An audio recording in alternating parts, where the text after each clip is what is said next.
kimchi. Wala na kaming tinapay. Para kaon na tinapay. Sige, salamat. Wala na tinapay. Mamayang gabi. So, nakagawa tayo ng tinapay. Ayan.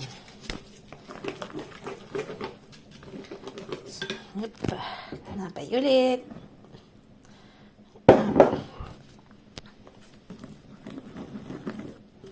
Panghalo ko muna, chopstick. Dapat bibili pa akong panghalo, sabi ko. Yan mo na.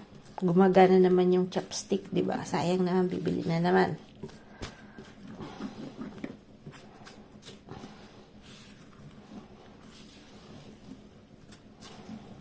Ayan, okay na. Up. Ayan, aanahin na natin yan ng kamay. Ayan natin ang sumong tak. Up.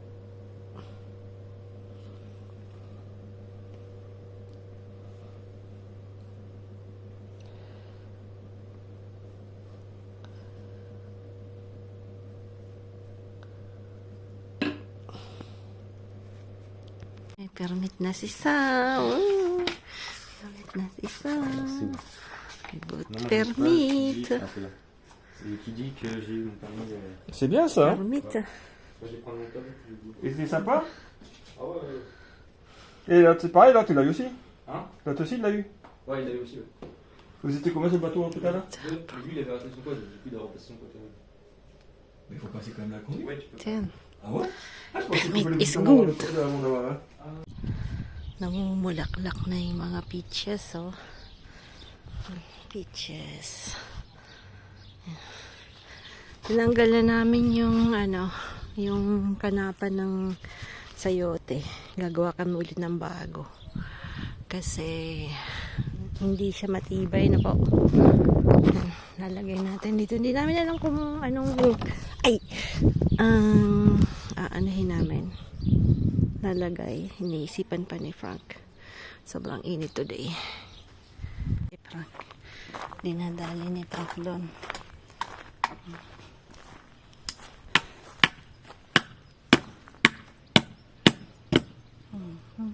Gardening ulit. Magulo pa. Sobrang gulo. Init. Sobrang init. So, ito apricot. This one is apricot. Ayun, may labahan. Mainit kasi. Siyempre, maglaba-laba ka bagayin diet. May hangin-hangin na konti. May nagbunay na manok. May nagbunay na manok.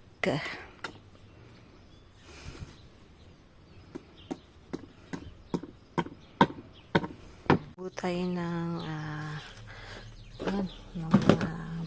bagay-bagay. Bagay-bagay. Kimchi. Tingnan natin kung tutubo. Ayan si Frank yun.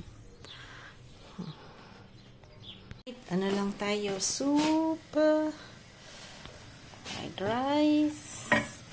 Omelette. Soup. Wala. Nakita pa akong nagbablog din. Nagbablog po siya. So, ang dami niya pong follower million. So, sa tingin ko masarap talaga. Pero na-try ko na po to. Pero pinakuloan ko ng medyo madami. So, pinakuloan ko siya ng almost 1 hour. Walang asin po, no? So, linagyan ko lang siya ng cloves. Tsaka ng ginger. Tapos, yung sabi daw lalagyan ng asin yung balat. Madaming asin. Yan. Pinano ko muna po siya, pinatuluan ko siya, no? Tapos nung wala ng water, yan, lalagay natin siya sa ref. Aasin natin ng konti dito, pero mas madami sa balat na po. Yan. Yan. So, lahat aasin na natin. Konti lang sa pero yung balat medyo mas madami. Pero nagawa ko na, hindi siya maalat kasi nung pinakuluan natin niya, hindi natin nilagyan ng asin. So, pinakuluan lang natin siya sa aromats. Then, ngayon natin siya aasinan. Tapos, mamaya piprituhin natin yan. Parang pag namimiss nyo po, wag naman lagi-lagi kasi hindi maganda syempre, sa health na po. Pero minsan nagkikrave ka. Mga bata nagkikrave din ng ganyan. Pero hindi po kami masyadong, ayan. Minsan na ako bumibili ng ganito. Pero ngayon, nung bumili po ako, almost ilang kilo kasi nakasale siya. Tapos pagka wala kasing hindi siya nakasale, hindi ako masyadong makabili. So pag bumibili ako ng ganun, pag parang 1 euro, parang 3 euro yung kilo niya. So bumili po ako ng almost 3 kilos na po ng pork belly. So uwi mamayang gabi si Osh. So ayan, yan po yung lulutuin natin. So yan, hindi na siya mainit. Lalagyan na natin ng asin, lalagyan natin siya sa ref. Ito po, tinanggal ko. Kasi nung binili, may buto-buto siya. Ayan. Anin natin siya. Lalagain natin ulit. Para malamig po kasi today. Yesterday, nasa garden po kami dalawa ni Frank. But today, wow, it's like winter again. Ganun po yung panahon namin. Minsan, maganda yung, nag-iilang degrees. 20 degrees na po. Then after, inaumagahan, ayan, lamig na naman. So, wala ka magagawa. Winter pa talaga eh. Diba? Kailangan magsabaw-sabaw.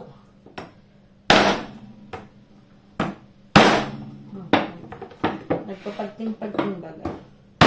Yung may table akong maganda nandun sa bila. Yan mo na nga yan. Yan. Nadali. Yung nabili ko din to sa flea market. Ngayon wala na akong makitang ganyan. Maganda siya kasi ang bigat. Pangdali talaga sa mga buto-buto. Yan. Mayroon talagang pangdali yan. Dito po tayo sa anuhan. Dati po kinakain niya yung itlog niya. So, nag-try po ako ng mga false na eggs. Pati nga yung Kinder linagay ko. Ang nakapagpahinto lang po ng pagkain niya is yung mga ganyan. Inano ko po yung eggs niya. Ginatito ko. Parang buo. Ngayon din niya na kinakain. Kasi mga 15 din yung nadali ni yung mataba. Yan, ngayon hindi niya na kinakain. Kasi syempre, pag nagmanok ka, syempre gusto mo maitlog, di ba? Yan. Itlog. Gulay tayo ulit. Dahil isda, mas masarap sa gulay. So, lalagay ko po siya sa, doon sa garahe na po. Yan. Lagyan ko ng supalan eh. Dumikit. Hugasan na lang natin. So, sobrang tigas. So, kailangan dalawa po kukunin natin. So, sobrang tigas niya. So, ingat lang po kayo, ha? Pag kayo ay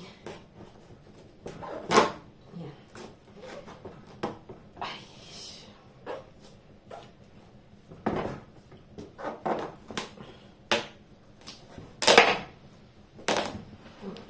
Ganda.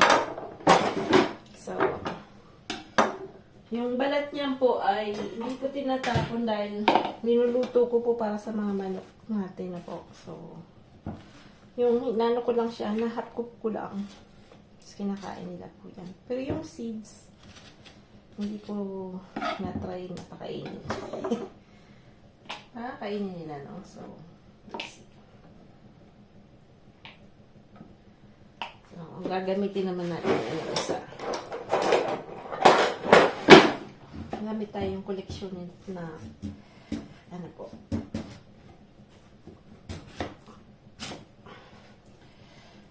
Galing. Tagaso na mahuga po. Diyos ko.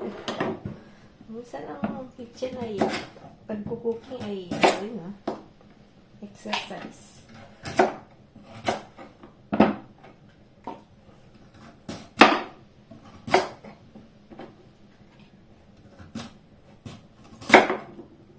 So, okay lang kahit medyo madami-dami kasi para sa manok naman natin, no?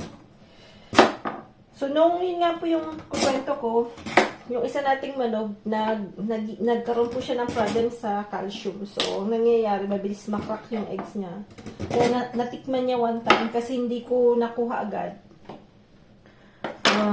And then after that, mula nung natikman niya yung egg niya, aba, lagi niya nang kinakain. So, naging problem ko po yun nung ilang araw din na kinakain niya yung egg niya. Siguro naging mga almost 15 days din. Hindi ko alam, trinay ko, ginugol ko po lahat kung anong mga advices na po. So, trinay ko yung, meron po akong parang egg siya na plastic, pati nga yung Kinder, nung napinakita ko kanina. Nilagay ko din. Tapos meron po kaming, nung nabili namin yung bahay, meron po siya yung sa pagtatahi, yung parang egg na kahoy. Dalawa yung ganun ko. Linagay ko din. Wala. Nung una na ano siya, pero kinain niya pa rin. So, sabi ko, itry ko nga yung itlog nila. Nung pinag-ano ko lang, parang inassemble ko lang siya.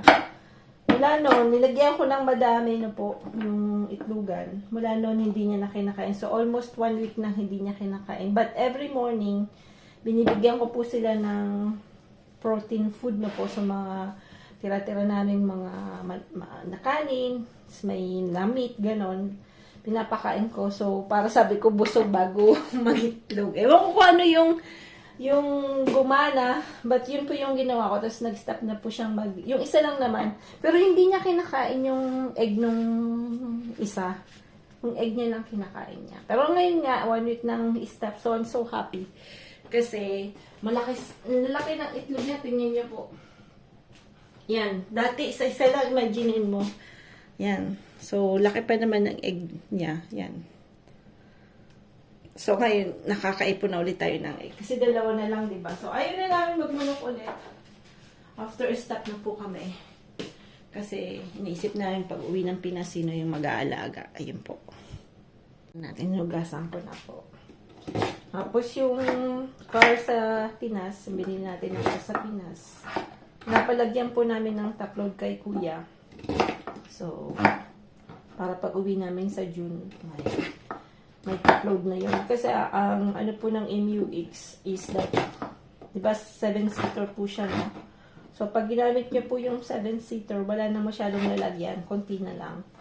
So, if ever pong punta kami ng Bicol, so kailangan namin ng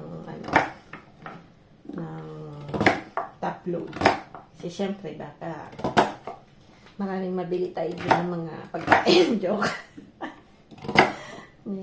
Ilang years na kami hindi nakauwi. So, we're excited na po. Kasi syempre, doon po ako pinanganak.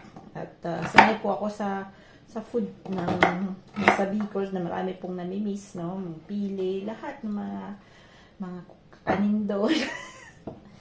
So, ewan ko lang sino makakasama. But kami po ay walang plan kung anong date. Basta pag mainit, ayan, alis po. Tapos, saka na lang. Nagtingin-tingin na po ako ng mga transient homes. Pwede namin istapan kasi syempre, kasama namin si Mama. Hindi naman kaya na mag-straight. Tsaka mas maganda talagang mag-stop over para mag-visit ko, no, sa Quezon Province, Lucena. Yan, marami ding mga beaches sa Lucena. Kasi napuntahan namin yan dati. Kasi dati sa Ate Jinky, nag-work po siya sa accountant, no? Sa isang maliit na firm. But, nung bata pa ako noon, siguro 15 years old ako, pumunta kami ng Lucena. Nag-island hopping kami dyan. So, napakaganda po ng mga beaches din. So, ewan ko ngayon kasi, 15 na ngayon, na tayo, 48 na tayo. So, maraming bagay-bagay na nababago na po. So, basta nakapunta po kami niyan dati doon sa isang farm. Tapos, nag-boat po kami. Tapos, nag-island hopping lang kami. Yan. So, yan po yung plano. Si Sam, this week, nagkaroon na po siya ng boat license dito sa France. Magnanavigate po kayo ng mga boat na maliliit lang, ha? Parang from 30 yards from the shore. So, meron na po siyang, kasi iba po yung license na pupunta ka ng medyo mas malapit. Siya pwede siyang parang 30 yards na po. Along another Lipsy, parang gano'n. Hindi ko alam po ano mga rulings nila. Explain ni Frankfurt, alam mo naman. Pinakinggan ko lang ng kalahati. So, mayroon na siya. Napasbay niya. Mas madali siya kaysa sa driving license ng automobile. Mas mahirap. Ayan. So, ito. Gagataan natin at lalagyan natin ito. Paborito ito ni Lola. Ang mama na po. So, pagka nakakita po ako ng ganito dito, ng magaganda, nabili po ako niyan. Yan. So, lulutuin din natin. Sasama natin.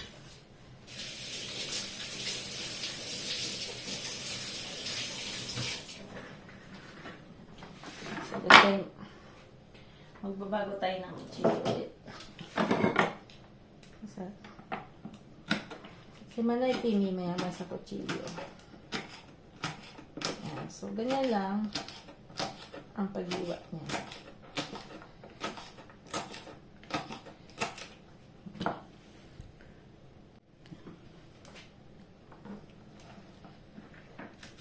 Wala naman siyang fiber.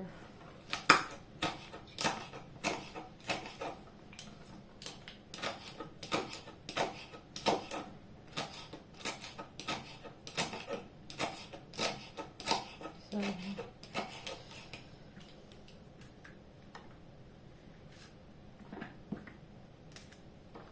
nadali natin dalawa para tipid sa oras.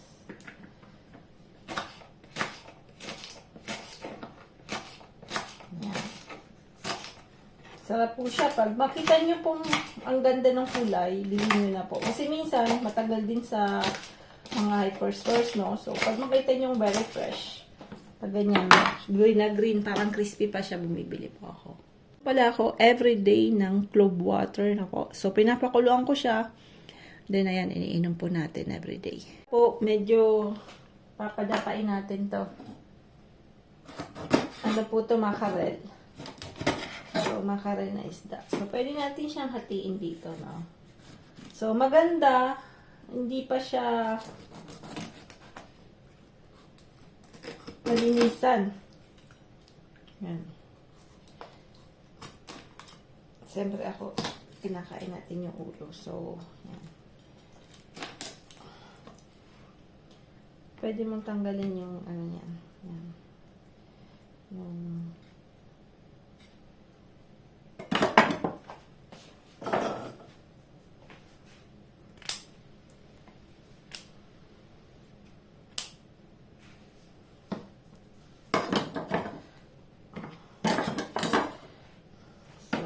balik rin natin para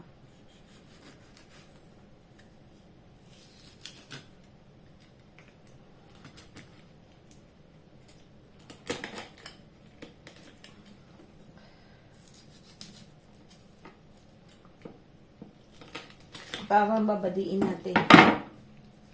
Binali ba?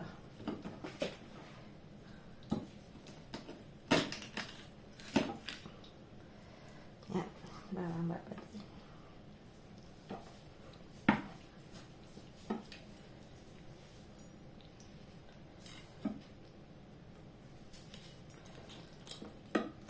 Yan.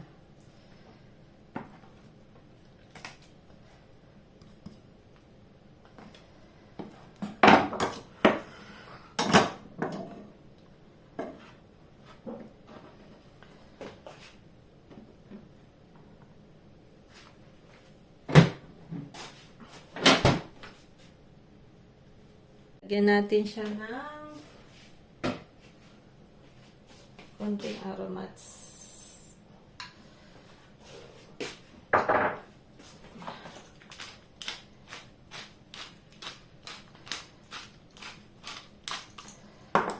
Konting asin. Pahid-pahid.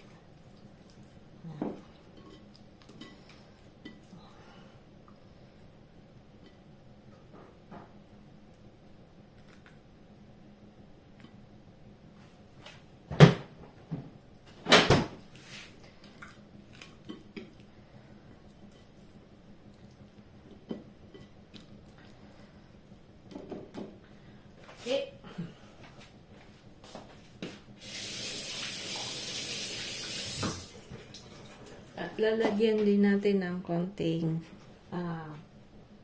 harina.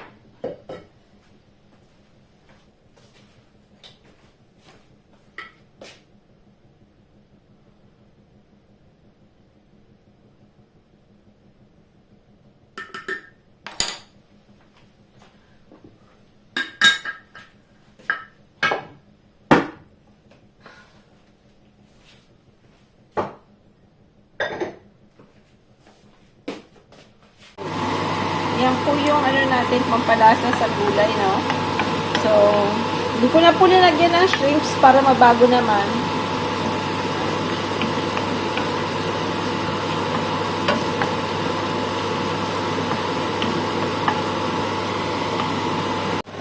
Ano lang natin yan.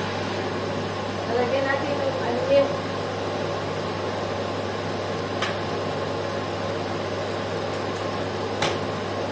Coconut cream. Para cream ito. Mas maganda yung yan. Sarap sa ganyan, may kasag.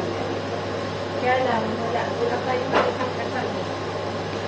Naghahanap ako ng blue club. Dati nakadali ako ng blue club. Ay, hindi na wala na.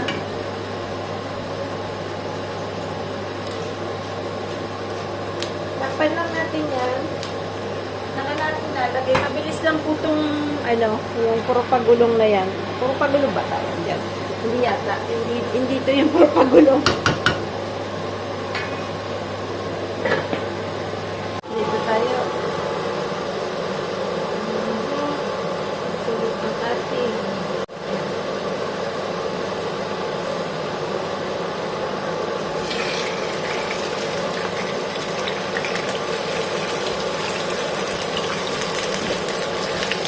Lagyan natin ng harina.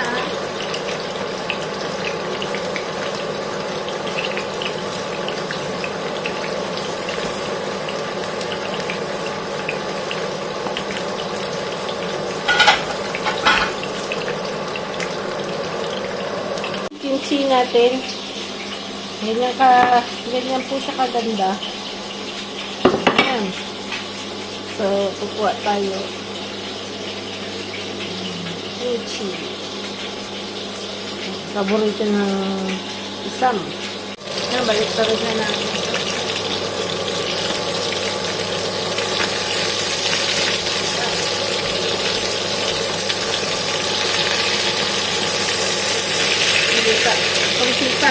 Kunti ka.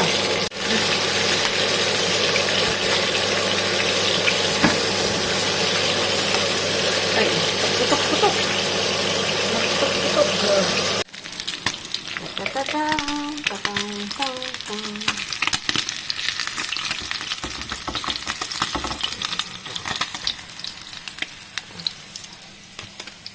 Fish nita.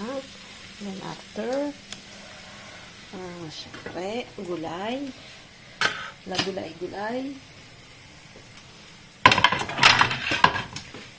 Gulay.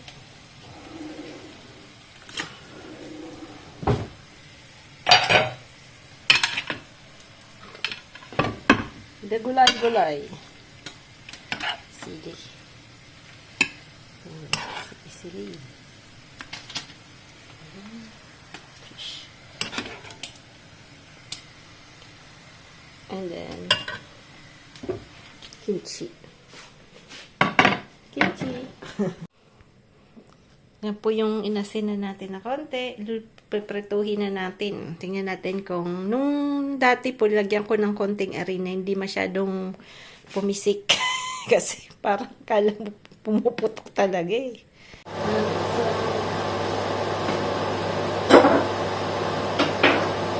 Tingnan natin. Medyo nakakatakot kasi pag pumutok yan ako, matindi.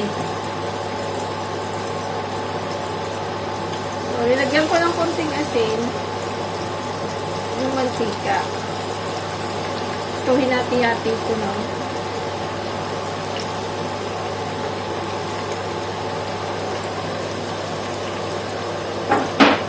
Ready lang natin dito yung harina.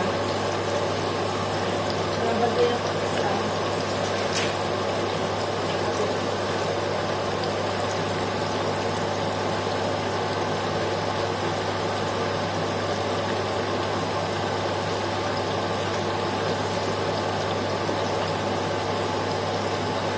Pag lalagay niya ito ng asin, hindi masyadong pumuputok na po. Ewan ko lang.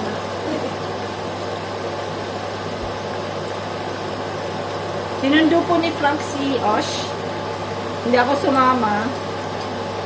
Sabi niya, last time kasi 3 hours po na late si Osh Mundag. Umalis kami ng 6:30. Nakabalik po kami ng 11 o'clock. As in, napakatagal. Sinundo pa namin siya sa another train station. So, this time, sana wag naman siyang ma-delay ulit na po. Ayan. So, yun. So, parang hindi pumuputok. So, good sign.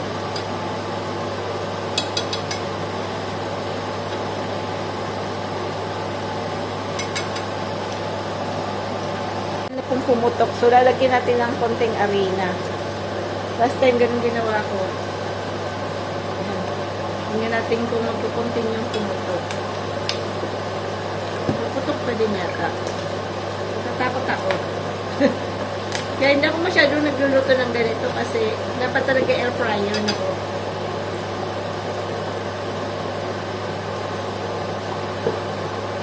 Wala tayong pambiling air fryer. Joke. Wala na akong mapaglagyan kasi dito. Sabi ko baka hindi ko naman magamit lagi. So, anyway.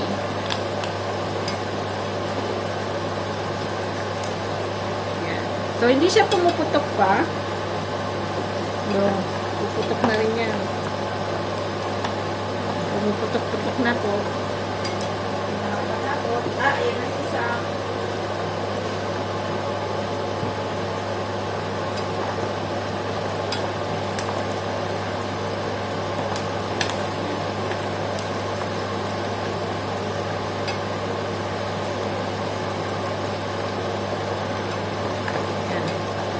So, hindi masyadong pumuputok. Hindi na po siya. Yan. So, mamaya iluluto ko ulit. Second, para masyadong crispy na po. So, another, mamaya pa naman dating ni Osh. Halagyan ko ng konting arena. Yan po yung arena. Pumuputok-putok din. But hindi ganun katindi,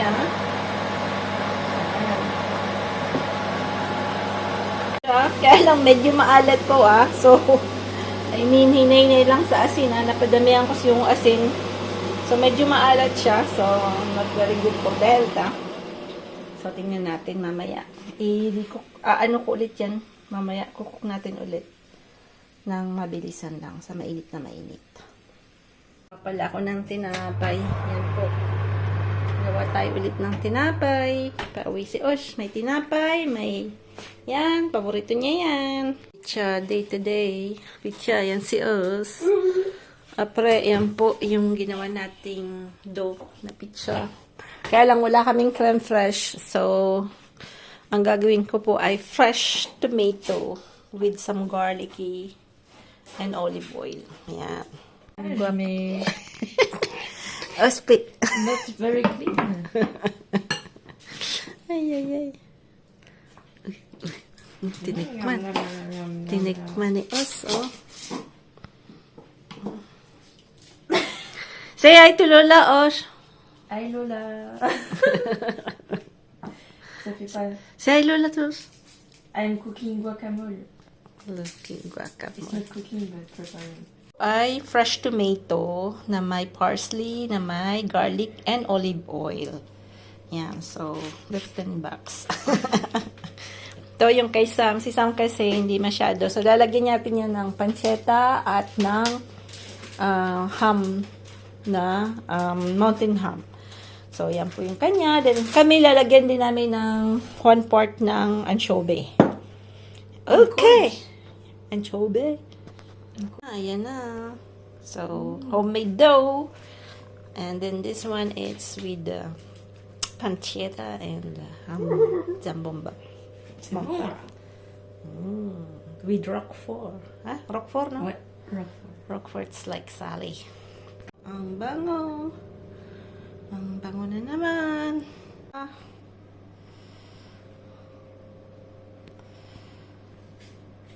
Tapos yung isa. Yung isa, yun. Isa, ayun. Hindi kita. Market fromage. Si Osh. Green na naman. Ayan na naman. May naman. Kasama naman. Ayan si Guaping, oh. Guaping. Po ang Philip Market. Pasta po tayo. So, gusto ni Osh ng pasta. Spaghetti. Spaghetti. Then, parsiyan.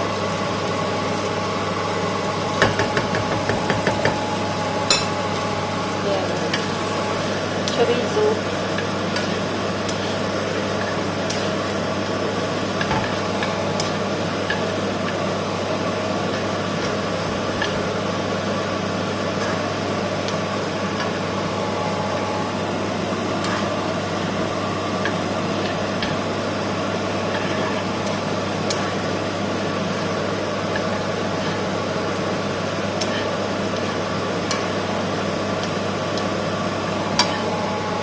Pasta lang yan.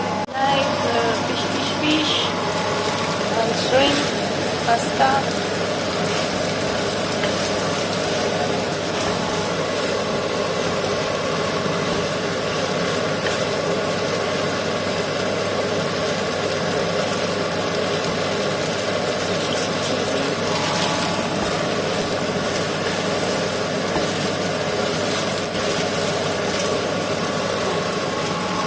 Ay, ng adobo. Dito si Osh. At ang dami nating baboy, so dito adobo. So ako po lalagyan ko ng konting asukal. Pero konti lang. As in, yan, ganun lang. Konti. Tapos globes. Binibilang ko po kasi hinahanap ko po yan after. So 4. Baka i-5 natin kasi medyo madami-dami. Yan. Yung globes kasi nagkakapagpabawang kaya lang pag kinain nyo po yan, wow. Iba yung lasa niya. So, ganyan lang yan. Nakalin pala natin ang bawangski.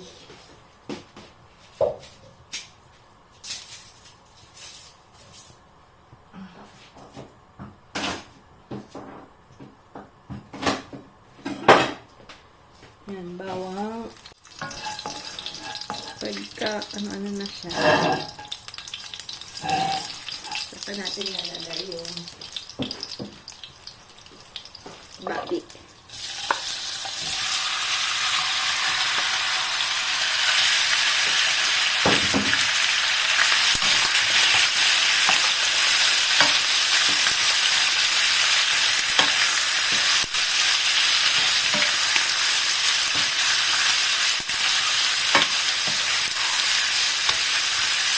Yung ganito kasi pwede ilagay sa pansit. So, pwede ilagay sa hindi ko ito nahiwa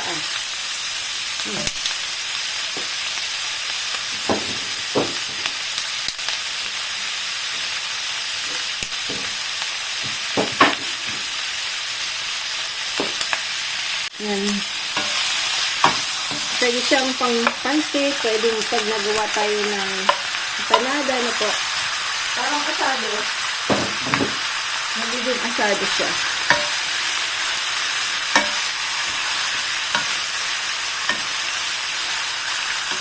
Tapos yung tomato sauce ko, mix po yun ng dark soy sauce saka light soy sauce na po. Kaya hindi siya masyadong malabnaw. Maganda yung kulay niya.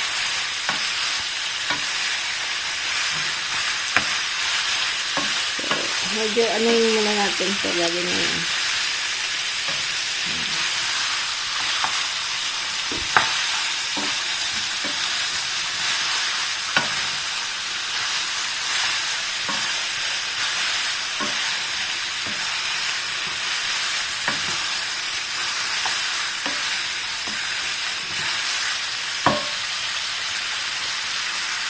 Lagyan po natin ng dried na para medyo may lasa-lasang anghang.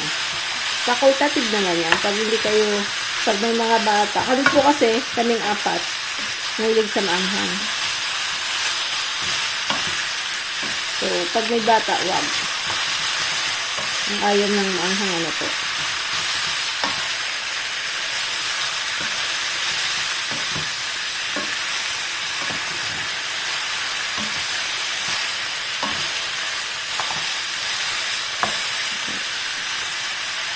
Ito ng soy sauce. Ano lang.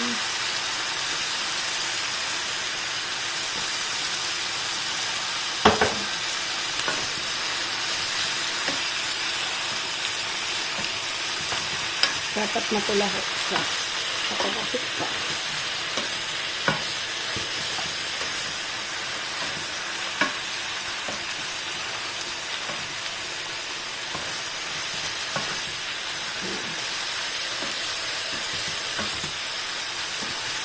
Lalagyan din natin ng suka.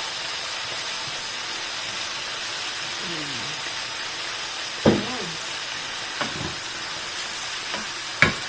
Suka ulit. Kaya huwag mo pong lalagyan ng asin, ha? Kasi baka umalat ka. Lalagyan ng asin. Kainaan niyo po yung apoy. At ako lalagyan ko po ng gloves water. Kasi iniinom ko po yan pag umaga. Glove water. Tatakpan natin yan. At yan na.